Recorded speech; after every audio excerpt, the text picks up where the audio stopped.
Perro Aguayo Jr. versus Rey Mysterio.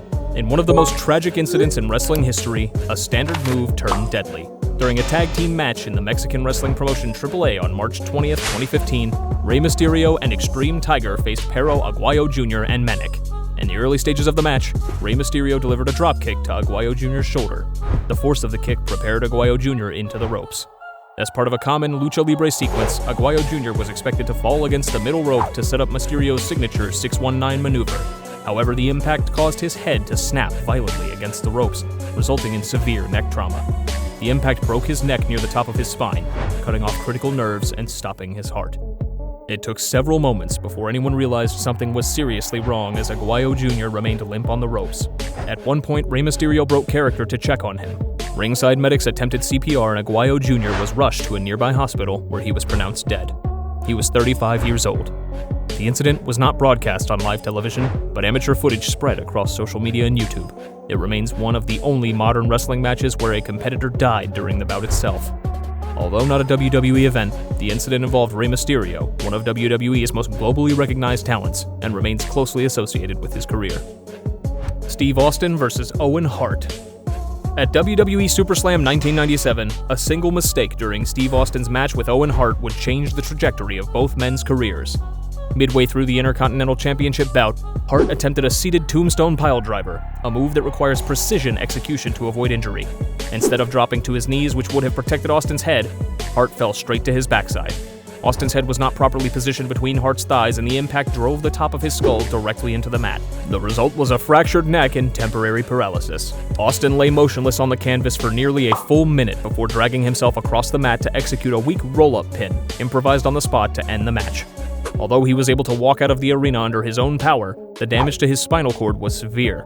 Austin returned to action at Survivor Series 1997, but the injury permanently altered his in-ring style. He abandoned technical wrestling in favor of a brawling offense to minimize risk. The injury lingered throughout his career, causing ongoing numbness, weakness, and pain. Doctors repeatedly warned him that one wrong move could result in permanent paralysis or death. Austin later described the period as physically draining and mentally frustrating, knowing he could no longer wrestle the way he once did. Austin's reduced in-ring presence also shifted the company's focus. During his absence and gradual decline, The Rock emerged as WWE's top rising star, filling the main event gap and accelerating his own ascent. In March 2003, following years of cumulative damage and mounting health risks, Steve Austin officially retired after his final match against The Rock at WrestleMania 19.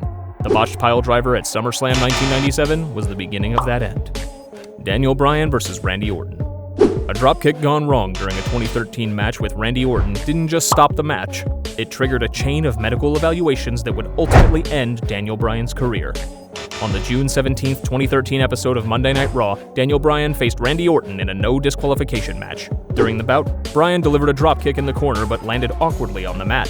He immediately clutched his shoulder and appeared disoriented. The referee, following WWE's updated concussion protocol, stopped the match midway, a rare occurrence on live television. Although Bryan wanted to continue, WWE's medical staff overruled him. In the weeks that followed, Bryan underwent evaluations that revealed a pattern of undiagnosed concussions stretching back several years. His intense, high-impact style had gradually eroded his neurological health, and the Orton match marked the moment when WWE began to take it seriously. Despite returning later that year and eventually capturing the WWE World Heavyweight Championship at WrestleMania 30 in 2014, Bryan's health issues persisted. He underwent neck surgery shortly after winning the title and was forced to vacate it. In 2015, after another attempted comeback, further post-concussion symptoms emerged. WWE doctors refused to clear him for in-ring competition. Bryan's final match took place in April 2015, shortly before those symptoms returned. In February 2016, at just 34 years old, Daniel Bryan officially announced his retirement on Raw. During his speech, he broke down in tears, revealing that his brain was no longer healthy enough for contact sports. The announcement was one of the most emotional retirements in WWE history, drawing standing ovations and tributes across the industry. Bryan's absence created a significant void in WWE's roster. He had been one of the most organically beloved superstars in the company's modern era. His retirement accelerated pushes for other rising talents, including AJ Styles and Seth Rollins, who would eventually carry the technical wrestling mantle Bryan left behind. Orton's role in the feud with Bryan became one of the most heated storylines of the decade, but with Bryan gone, their rivalry dissolved, leaving a gap in WWE's most compelling underdog narrative. Paige versus Sasha Banks. What started as a routine 6-woman tag match in late 2017 would end one of the most promising careers in WWE's women's division. On December 27, 2017, during a non-televised WWE house show in Uniondale, New York, Paige teamed with Mandy Rose and Sonya Deville. As part of a standard sequence, Sasha Banks delivered a stiff kick to Paige's upper back. The move was not unusual by WWE standards, but Paige immediately collapsed to the mat and was unable to continue. She attempted to stand, but her legs gave out beneath her. The referee quickly signaled for medical assistance and the match was stopped. Paige was later diagnosed with spinal stenosis, a narrowing of the spinal canal, which put her at risk of permanent paralysis if she continued to wrestle. The injury was a re-aggravation of a pre-existing spinal condition that had already required surgery in 2016. Paige did not return to televised competition after the incident. WWE officially announced her retirement on the April 9, 2018 episode of Raw, just one night after WrestleMania 34. She was only 25 years old at the time, making her one of the youngest wrestlers in WWE history to retire due to injury. The emotional toll on Paige was considerable. In later interviews, she spoke openly about falling into depression and struggling with identity loss after being forced to walk away from the ring so early. Wrestling had been her life since childhood, and her sudden exit left a void she wasn't prepared to fill. Her retirement forced WWE to pivot. Paige had been set to lead the new Absolution stable and play a major role in the evolving women's division. With her departure, the faction lost momentum and was eventually dissolved. Although WWE cleared Sasha Banks of any wrongdoing, some fans criticized her for the incident, adding controversy to her otherwise celebrated rise. She went on to become one of the central figures in the women's evolution era. Mick Foley versus The Rock. Few matches in WWE history pushed the line between performance and real violence as far as Mick Foley versus The Rock at Royal Rumble 1999. On January 24, 1999 at the Royal Rumble pay-per-view, Mick Foley defended the WWF Championship against The Rock in an I Quit match. The stipulation required one wrestler to force the other to say "I quit" into a microphone. The match quickly escalated into a brutal display of violence, culminating in a sequence where The Rock struck Foley with a steel chair 11 times, all unprotected, directly to the head. The chair shots were not evenly spaced or controlled. Foley's hands were cuffed behind his back, preventing him from defending himself. The repeated blows caused multiple lacerations and a significant concussion. Foley also suffered memory loss and long-term cognitive effects. The match was so violent that it became a central focus of the 1999 documentary Beyond the Mat, which showed backstage footage of Foley's family in tears as they watched the beating unfold. Although Foley continued to wrestle after the match, the physical and neurological consequences were permanent. In the years that followed, he developed short-term memory issues, chronic pain, and symptoms consistent with brain trauma. While he had already begun planning his retirement, this match accelerated the timeline. He wrestled part-time through 2000 and stepped away from full-time competition in 2001. Emotionally, the match marked a turning point for Foley. He later expressed regret over allowing the sequence to happen, especially given the emotional toll it took on his children and wife, who witnessed it live from ringside. He described the experience as traumatic and acknowledged it as a career-altering mistake. The Rock, on the other hand, faced criticism for the excessive chair shots but emerged from the feud with skyrocketing momentum. His image as a ruthless, charismatic villain helped solidify him as a top-tier main eventer. The match accelerated The Rock's rise while simultaneously fast-tracking Foley's exit from full-time wrestling. For WWE, it was a pivotal moment, one that blurred the lines between storytelling and real-world damage.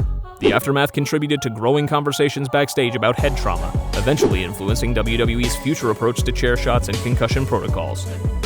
Bret Hart vs. Goldberg. Billed as a showdown between WCW's elite, the main event of Starrcade 1999 would instead mark the end of Bret Hart's legendary in-ring career. On December 19, 1999 at WCW Starrcade, Bret Hart defended the WCW World Heavyweight Championship against Goldberg. The match was heavily promoted as a clash between two of the company's top stars. Midway through the contest, Goldberg Irish whipped Hart into the ropes and delivered a stiff kick to the head, sometimes referred to as a thrust kick, that connected flush with Hart's temple and jaw, snapping his head back violently. Hart suffered a severe concussion on impact. Though he continued the match and even wrestled in several bouts afterward, he soon began experiencing symptoms of post-concussion syndrome, including memory loss, chronic headaches, sensitivity to light, and fatigue. The damage was compounded when Hart continued to wrestle without taking time to fully recover, leading to further neurological decline. In October 2000, less than a year after the Starrcade match, Bret Hart officially announced his retirement from professional wrestling. Doctors confirmed that repeated head trauma had made it unsafe for him to continue competing. The Starrcade incident was the primary trigger for a decline that would end the career of one of wrestling's most technically gifted performers. Emotionally, Hart was embittered by the way his career ended. He later referred to the kick as the most reckless thing he had ever experienced in the ring and publicly criticized Goldberg for his lack of in-ring safety.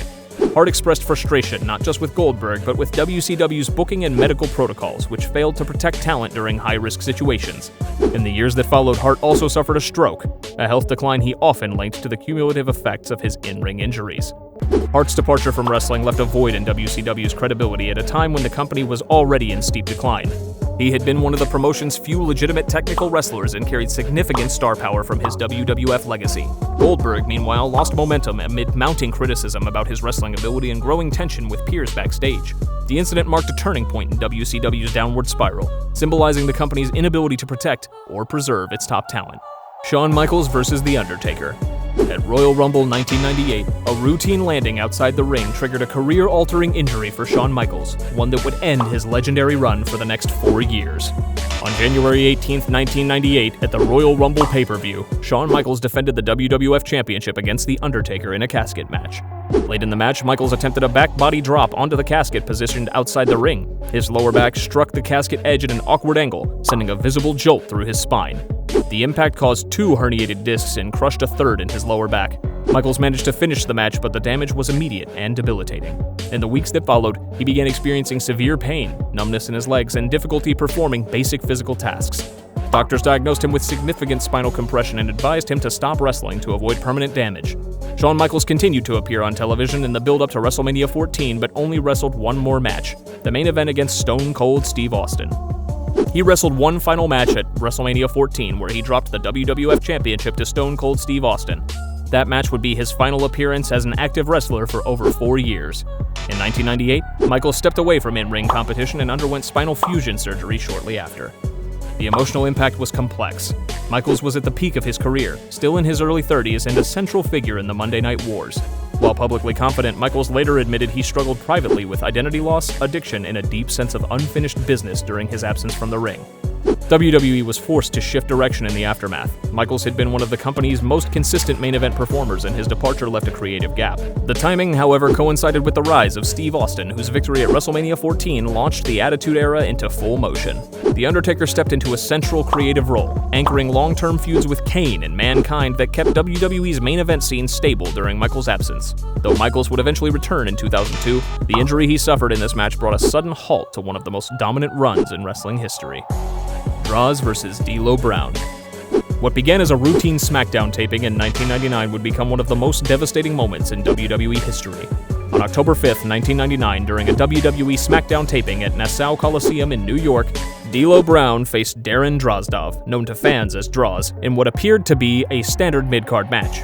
Near the end of the bout, D'Lo attempted a running powerbomb. However, Droz was wearing a loose-fitting shirt, which affected D'Lo's grip and positioning. As Brown hoisted Droz up, he lost control mid-move and was unable to properly rotate him into a safe landing. Droz was driven headfirst into the mat. The impact fractured 2 cervical vertebrae, C4 and C5, instantly severing communication between his brain and limbs. He was immediately paralyzed from the neck down. The match was never televised, and only footage of Droz being stretchered out has been shown publicly, most notably in WWE's long-running Don't Try This at Home safety PSA.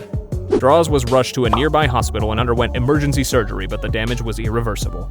He was diagnosed as a quadriplegic. At just 30 years old, his wrestling career was over. Unlike many others on this list, Droz would never walk again. The emotional toll was profound. Despite his condition, Droz later stated that he held no resentment toward D'Lo Brown, acknowledging it was a freak accident. He remained involved in WWE backstage and creative roles for a time, but the psychological weight of the injury lingered. The incident permanently altered the tone of in-ring safety discussions within the company. For WWE, the accident reinforced the dangers of physical miscommunication and gear-related risk. The incident contributed to WWE's increased caution around power moves and reinforced stricter backstage protocols around in-ring gear and communication. D'Lo Brown, who was gaining momentum as a rising star in the mid-card, struggled to recover professionally and emotionally. While never officially blamed, he was visibly affected in the aftermath and never regained the push he had prior to the incident. The match became one of the most sobering reminders in WWE history that even routine moves can carry life-altering consequences. Tyson Kidd versus Samoa Joe. What was meant to be a simple dark match in 2015 nearly ended Tyson Kidd's life and changed WWE's safety policy forever. On June 1, 2015, during a non-televised dark match before an episode of Monday Night Raw, Tyson Kidd faced Samoa Joe in what was meant to be a short, routine bout. Near the end of the match, Joe delivered his signature finishing move, the Muscle Buster.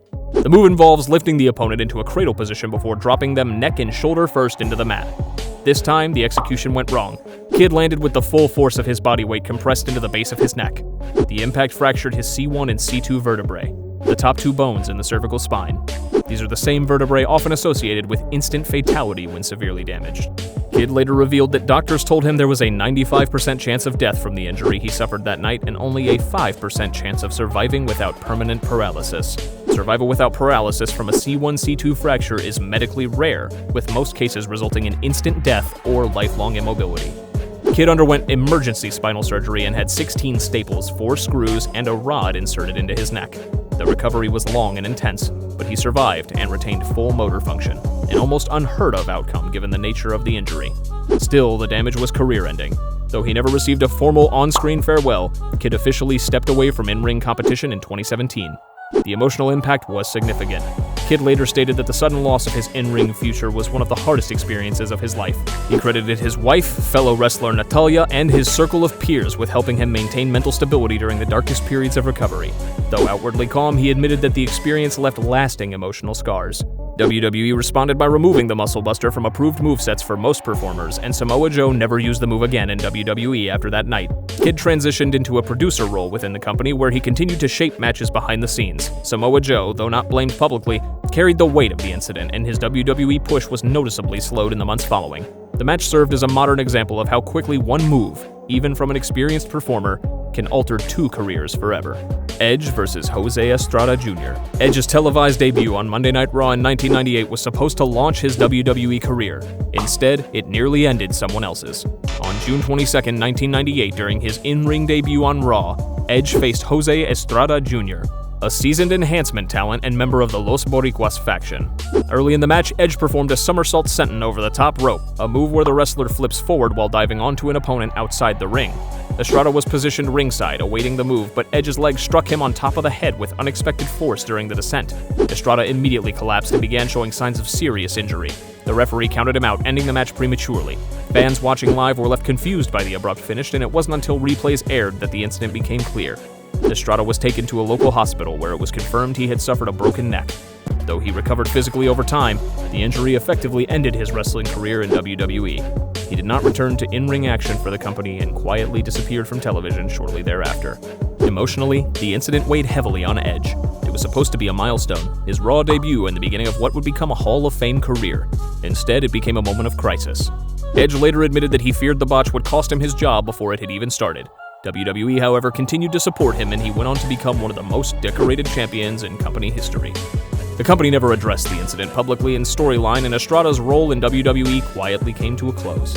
While the match didn't shift major storylines or title pictures, it remains one of the rare cases where a debuting star's first move unintentionally ended another wrestler's career. While the match didn't trigger company-wide reforms, it reinforced WWE's growing caution around untested aerial moves, especially for new talent. The moment served as an early reminder that even under controlled conditions, one mistimed move can alter a career or end it in seconds.